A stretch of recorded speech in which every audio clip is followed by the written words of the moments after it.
Want to start using Snapchat, but not sure how? I'm Jessica, and in this video, I'll show you how to download and install the Snapchat app. Note that this video will demonstrate on iPhone, but written instructions for both Android and iOS will be listed in the description box. Now let's get started. To download Snapchat, first open the App Store. Go to the Search tab. Then type in Snapchat at the top.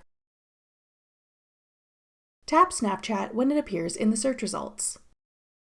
Then tap Get. If prompted, use Face ID or enter your password to confirm that you want to download the app. Wait for the installation to complete.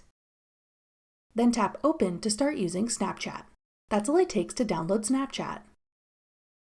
For more helpful Snapchat tips and tricks, check out our full playlist of Snapchat tutorials. Click the playlist on your screen now to watch. Thanks for watching. If you found this video helpful, we'd love it if you'd hit the like button below and subscribe to our channel. We put out great new tech tutorials like this one every day.